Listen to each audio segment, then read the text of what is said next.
आपका सवाल है कोई?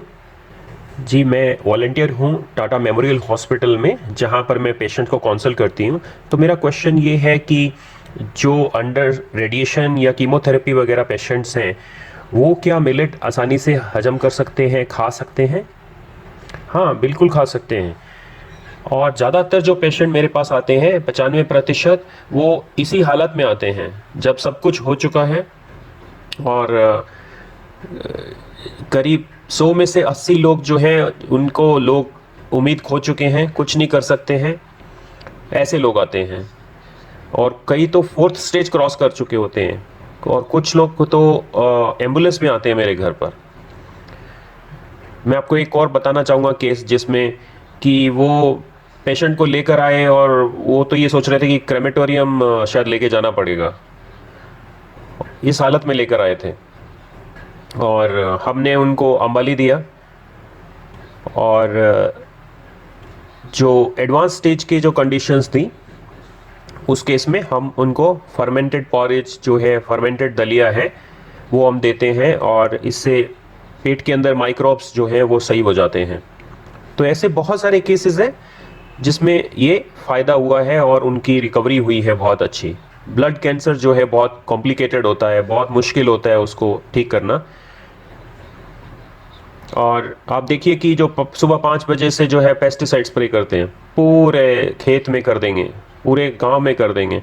ऐसे कई हमने गांव में विजिट किया, और वहां पर हमने देखा कि हर एक परिवार के अंदर कम से कम एक पे कैंसर का पेशेंट है।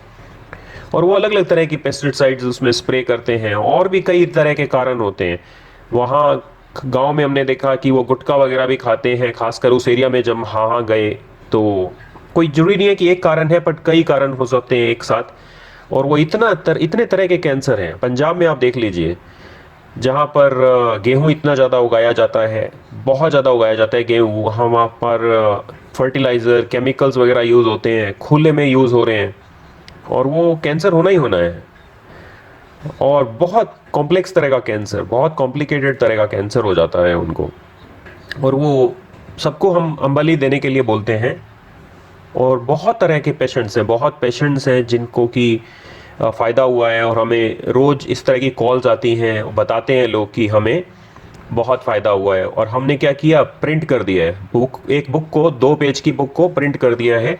और जहाँ भी हम जाते हैं वहाँ हम उनको हज़ारों की संख्या में देते हैं, और लेक्चर देते हैं, और उनको वो 2 पेज की बुक दे देते हैं, जिसमें कैंसर की टेबल है, थोड़ा सा उसमें राइट अप दिया हुआ है, समझाया हुआ है, और वो हम फ्री में देते रहते हैं।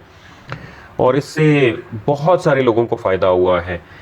आप हमेशा फर्मेंटेड पॉरेज से शुरुआत करें, और इसको मिट्टी के बर्तन में ही पकाएं। कोई भी बहुत ज़्यादा सीरियस कंडीशन है तो उसको मिट्टी के बर्तन में ही पकाएं, और वो सबसे अच्छा होता है। आप उसको एल्यूमिनियम, स्टील वगैरह जो है, या इस तरह के बर्तन हैं, उनको एक बार अवॉइड करें, खासकर जब कंडीशन बहुत ज़्यादा ख़राब हो। एक बार ठीक हो जाए तो उसके बाद आप स्टील के बर्तन में पका सकते हैं। सबसे अच्छा जो खाना है वो आपका मिट्टी के बर्तन में ही बन सकता है, उससे बढ़िया कुछ भी नहीं है। बहुत टेस्टी बनेगा, बहुत बहुत टेस्टी बनेगा, न्यूट्रिशियस खाना मिलेगा। तो अगर आप घर पे खाना बनाते हैं बच्चों के लिए, तो मिट्टी के बर्तन में बनाएं।